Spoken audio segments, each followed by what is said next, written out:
नमस्कार साथियों, आपका बहुत बहुत स्वागत है हमारे एकमात्र भरोसेमंद ईपीएस से रिलेटेड खबर वाले चैनल पर।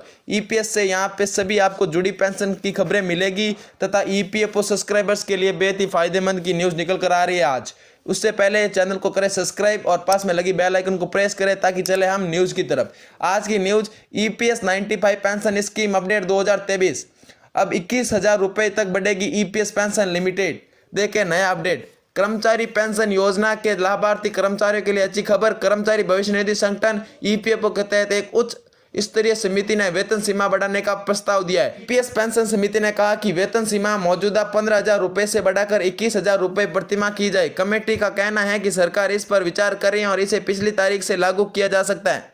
यदि कर्मचारी पेंशन योजना का यह प्रस्ताव लागू होता है तो लगभग 7.5 लाख अतिरिक्त कर्मचारी लाभान्वित होंगे, क्योंकि उन्हें भी इस ईपीएस पेंशन योजना के तहत कवर किया जाएगा और 2014 में अंतिम संशोधित वेतन वृद्धि के लिए भी समायोजित किया जाएगा।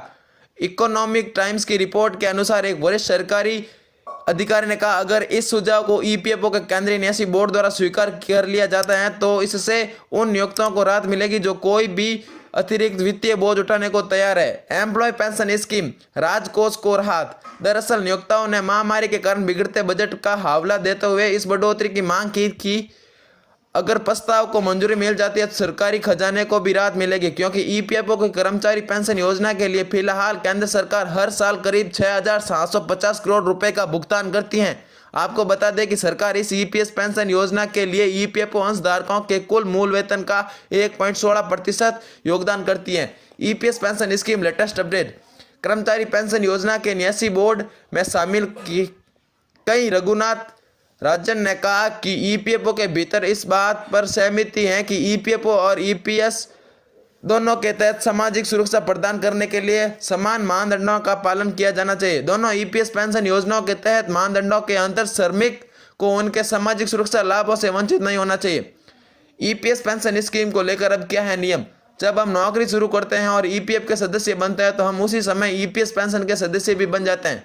कर्मचारी अपनी सैलरी का 12% ईपीएफ में देता है, इतना ही पैसा उसकी कंपनी भी देती है, लेकिन उसका 8.33% हिस्सा भी ईपीएस में जाता है। जैसा कि हमने ऊपर बताया कि मौजूदा समय में अधिकतम पेंशन योग्य वेतन केवल 15,000 रुपये है, यानी हर महीने कर्मचारी पेंशन योजना में पेंशन का अधिकतम हिस्सा 15,000 का 8.33 1250 रुपये है। कर्मचारी के सेवानिवृत्त होने के बाद भी ईपीएस पेंशन की गणना के लिए अधिकतम वेतन 15,000 रुपये माना जाता है, जिसके अनुसार कर्मचारी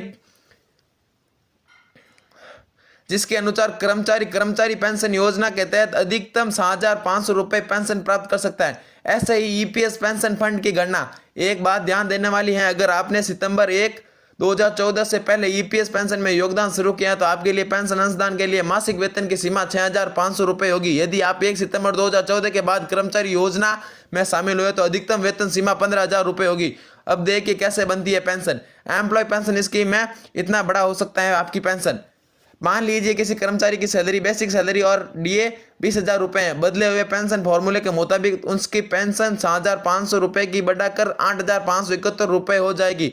ईपीएस पेंशन कैलकुलेशन फॉर्मूला बराबर मंथली पेंशन लेवल सैलरी गुणा ईपीएस कंट्रीब्यूशन चेक किया जा सकता है। इस तरह कर्मचारी पेंशन योजना में सीधे पेंशन में 300 रुपये फीसदी का उछाल आ सकता है। नमस्कार दोस्तों, चैनल पर बने रहे। ऐसी ईपीएफओ और ईपीएस से रिलेटेड खबर चाहिए तो चैनल को करें सब्सक्राइब। जय हिंद, जय भारत।